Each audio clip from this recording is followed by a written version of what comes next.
എടുക്കാറാണ് പതിവ്. എല്ലായിടത്തും പഠിച്ചു വരും. എന്താ പറയാ, കുഞ്ഞിലേക്ക് അഭിനയിക്കാന്ന് പറയുമ്പോ എല്ലാരും കൂടെ കൊണ്ടുപോകണം, അല്ലെങ്കിൽ അച്ഛനും അമ്മയൊക്കെ ഇങ്ങനെ കൂടെ കൊണ്ടുപോയിട്ടായിരിക്കും അതിന് വേണ്ടിയിട്ടുള്ള കാര്യങ്ങളൊക്കെ ചെയ്തു തന്നിട്ടുണ്ടാവുക.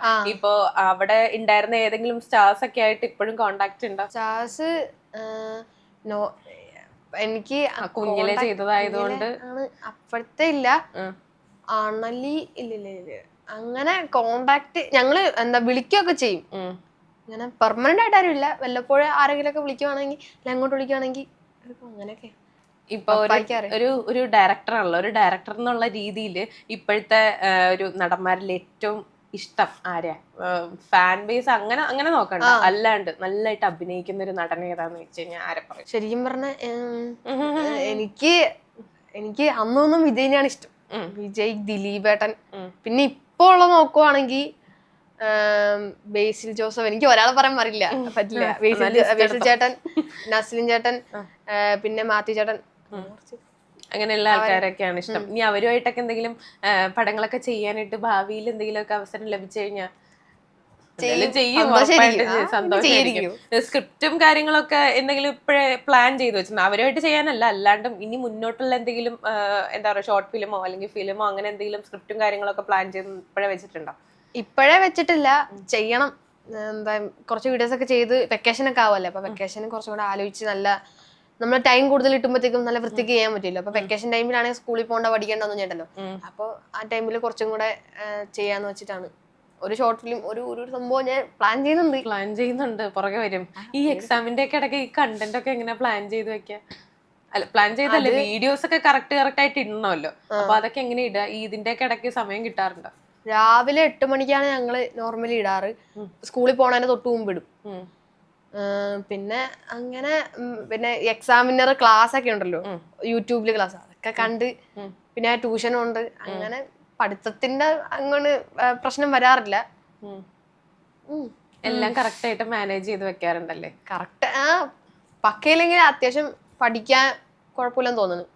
വലിയ കുഴപ്പമില്ലാത്ത ഇതാണ്.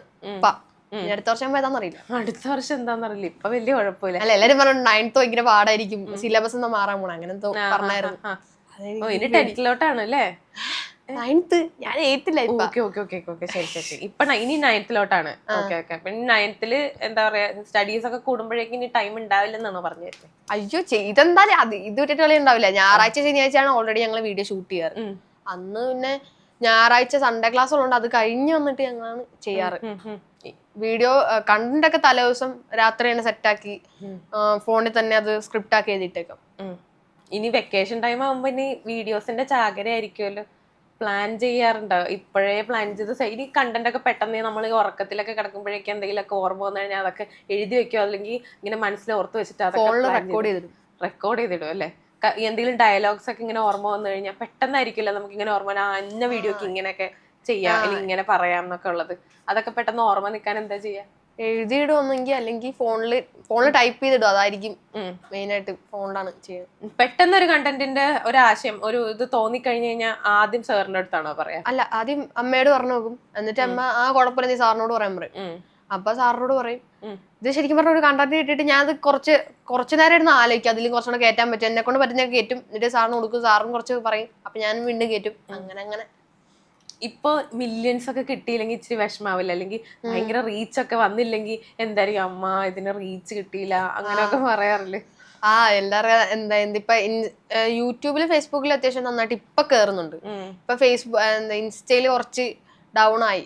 കേറ്റും ഞങ്ങള്. ഇനി എന്തെങ്കിലും പ്ലാൻ ചെയ്ത് വെച്ചിട്ടുണ്ടോ ഈ വ്ലോഗിങ് പരിപാടികളൊക്കെ ചെയ്യാൻ വേണ്ടിയിട്ട്? അതായത് ഇപ്പൊ എല്ലാരും ഫേമസ് ആണല്ലോ, അവിടെയുള്ള പഞ്ചായത്തിലെ ആൾക്കാരൊക്കെ ഫേമസ് ആണ്. അപ്പൊ അവരെയൊക്കെ ഇൻക്ലൂഡ് ചെയ്തിട്ട് ഒരു വ്ലോഗിങ് പരിപാടികളൊക്കെ സ്റ്റാർട്ട് ചെയ്യാനായിട്ട് എന്തെങ്കിലും പ്ലാനിലുണ്ടോ? വ്ലോഗിങ് ഇങ്ങനത്തെ അല്ല, എന്തെങ്കിലും വലിയ വലിയ പ്രോഗ്രാംസ് അവിടുന്നെങ്കിലും ഇങ്ങനെ വരുവാണെങ്കിൽ എനിക്കറിയത്തില്ല, ഞാൻ പറയുന്ന കേട്ടോ. എല്ലാരും തീരുമാനിച്ചിട്ടൊന്നുമില്ല അങ്ങനെ. വ്ലോഗിങ് സത്യം പറയാൻ എനിക്ക് ചെറിയ ഇഷ്ടമുണ്ട്. അത് വലിയ വലിയ വലിയ പ്രോഗ്രാംസിനൊക്കെ പോകുമ്പോ അങ്ങനെയൊക്കെ മാത്രമേ ഉള്ളൂ വ്ളോഗിങ്. കണ്ടിന്യൂസ് വേണ്ട, കണ്ടിന്യൂസ് എനിക്ക് ഇഷ്ടമല്ല. ചേച്ചി അനിയത്തിയൊക്കെ ഉണ്ടല്ലോ, ചേച്ചിക്ക് ഒരു ഫലൂടെ ഒക്കെ മേടിച്ചു കൊടുത്തിട്ട് വാ നമുക്ക് വ്ളോഗ് ചെയ്യാന്നൊക്കെ പറഞ്ഞു വെക്കാൻ പറ്റില്ല. ചിലപ്പോ വന്നാലോ ഇപ്പൊ വരും. അതിലും വലിയ എന്തെങ്കിലുമൊക്കെ കൊടുക്കേണ്ട വരും, വന്നാലേ വരുള്ളൂ. ചേട്ടന് എന്താ ഇൻട്രസ്റ്റ് ഇല്ല എന്ന് പറഞ്ഞാൽ, ചേട്ടന് ക്യാമറയുടെ ഫ്രണ്ടിലേക്ക് വരാൻ ഇൻട്രസ്റ്റ് ഇല്ലാത്തതാണോ അതോ? ചേട്ടൻ സിനിമയിൽ ഒന്നിച്ചല്ല അങ്ങനെ ചെയ്തിട്ടൊന്നുമില്ല. ചേട്ടൻ പഠിത്തം ഉണ്ട്, പിന്നെ ജോലിയാ. അപ്പു ചേട്ടായി ബിജി. നിങ്ങൾ അഭിനയിക്കുന്നതൊക്കെ ഇങ്ങനെ കണ്ടിട്ട് അതിനകത്ത് എന്തെങ്കിലും തെറ്റുകുറ്റങ്ങളൊക്കെ ഉണ്ടെങ്കിൽ പറയാറുണ്ട്, ഇത് ഇച്ചിരി ഓവറാണ് അങ്ങനെയൊക്കെ പറഞ്ഞു തരാറുണ്ട്? പറയാറുണ്ട്. എന്താ കുറച്ചും കൂടെ ഇതാക്കാം, അല്ലെങ്കിൽ കുറച്ചും കൂടെ ബെറ്റർ ആയിട്ട് ചെയ്യാം, അങ്ങനെയൊക്കെ പറയാറുണ്ട്. ഏറ്റവും കൂടുതൽ ആരാ സജഷൻസ് ഒക്കെ പറയാ, അമ്മയാണോ അച്ഛനാണോ? വീട്ടിലാണോ? ശരിക്കും പറഞ്ഞാൽ ശരിക്കും കൂടുതൽ സജഷൻസ് പറയുന്നത് ജയകൃഷ്ണൻ സാർ തന്നെയാണ്.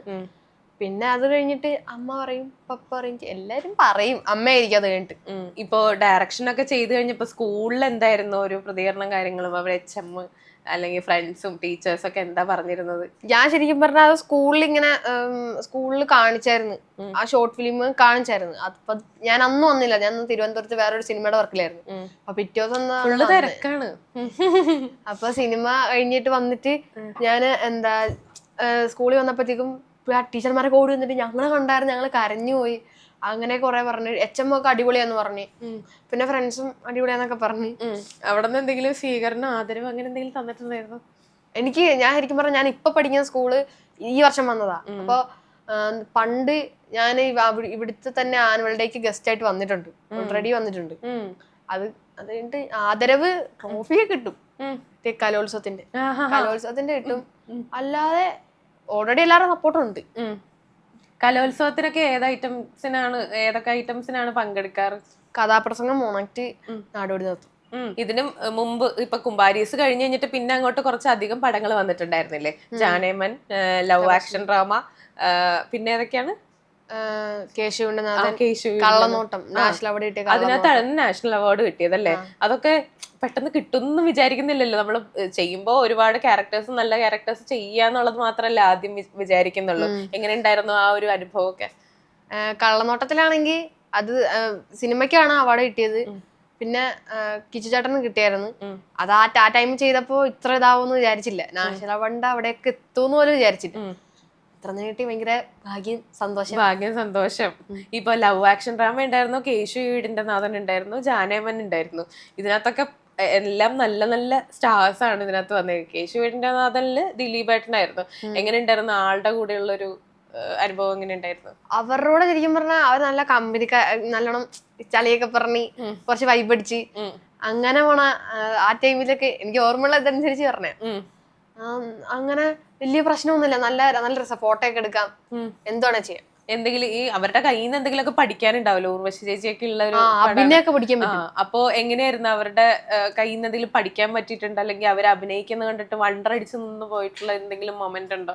അങ്ങനെ വെച്ചാൽ ഉർവശി ചേച്ചി, ദിൽബേട്ടന്റെ ഒക്കെ അഭിനയം നമ്മൾ ഓൾറെഡി സ്ക്രീനിലല്ലേ കാണാറുള്ളൂ. എന്നിട്ട് അത് ഫസ്റ്റ് ആയിട്ടാണ് ആദ്യമായിട്ട് നേരിട്ട് കാണുന്നത്. അപ്പോ ഇവരിങ്ങനെ കാണാൻ അഭിനയിക്കുന്നത്, അങ്ങനെ കൊള്ളാലോ, അങ്ങനെ ഒരു സംഭവം തോന്നിയിട്ടുണ്ട്. ഇപ്പൊ അത് കഴിഞ്ഞ് കഴിഞ്ഞിട്ട് എന്തെങ്കിലും ഓഫേഴ്സും കാര്യങ്ങളും വന്നിട്ടുണ്ടോ? അത് കഴിഞ്ഞിട്ട് ഇപ്പൊ അണലി എന്ന് പറഞ്ഞില്ലേ, മിഥുൻ മനോൽ സാറിന്റെ അണലി എന്ന് പറഞ്ഞ ഒരു വെബ് സീരീസ് ചെയ്യുന്നുണ്ട്. പിന്നെ പള്ളിച്ചട്ടമ്പി എന്ന് പറഞ്ഞ ഒരു ഫിലിം ചെയ്തില്ല, അത് പറഞ്ഞു വെച്ചിട്ടുണ്ട്. ഏപ്രിൽ എന്തോ ഷൂട്ട് തുടങ്ങും തോന്നുന്നു. അത് ഇതിനകത്തൊരു സീരിയലായിരുന്നു സംഭവം. അത് മറ്റേ കുത്തുവിളക്കെന്ന് പറഞ്ഞ ഒരു സീരിയലിന്റെ സംഭവമായിട്ടാണ് ചെയ്തത്. അത് അവര് TV കാണുന്നതായിട്ടാണ് ചെയ്തത്. നല്ല രസമായിരുന്നു. അവിടെ ബേസിൽ ചേട്ടനൊന്നും ഉണ്ടായിരുന്നില്ലെങ്കിലും അവിടുത്തെ അനിരുദ്ധ് എന്തോ അങ്ങനെ അവിടെ കൂടുതൽ ആക്ടേഴ്സ് ഒന്നും ഇല്ലായിരുന്നു. ഞങ്ങൾ രണ്ടുപേരും മാത്രമേ ഉണ്ടായിരുന്നുള്ളൂ. അല്ല, രണ്ടുപേരല്ല, വേറെ അമ്മയായിട്ട് വേറെ ആക്ടേഴ്സ് ഒന്നും. കുഴപ്പമില്ല, അടിപൊളിയാ. നല്ലൊരു എക്സ്പീരിയൻസ് ആയിരുന്നു. അപ്പൊ ഇനി എന്താ പറയാ, പഠിത്തവും കാര്യങ്ങളൊക്കെ ആയിട്ട് ഇനി വീഡിയോസും കാര്യങ്ങളൊക്കെ ആയിട്ട് തിരക്കായിട്ട് പോവാണോ? അത് എന്തെങ്കിലും പടങ്ങളൊക്കെ വന്നു കഴിഞ്ഞാൽ ഇതിന്റെ പേരിൽ മാറ്റി വെക്കത്തൊന്നുമില്ലല്ലോ? പഠിത്തമുണ്ട് എന്നുള്ള രീതിയിൽ മാറ്റി വെക്കത്തൊന്നുമില്ലല്ലോ? നല്ല പടം വന്നാൽ എന്തായാലും. അപ്പൊ thank you so much Ansu. ഇനി ഒരുപാട് വീഡിയോസ് ഒക്കെ ചെയ്യട്ടെ, ഇനി ഡയറക്റ്റ് ചെയ്യാൻ പറ്റട്ടെ, നല്ല നല്ല ക്യാരക്ടേഴ്സ് ഒക്കെ ഇട്ടട്ടെ, അമ്മൂമ്മമാരെ ഇനിയും കൊണ്ടുവരാം. Thank you so much.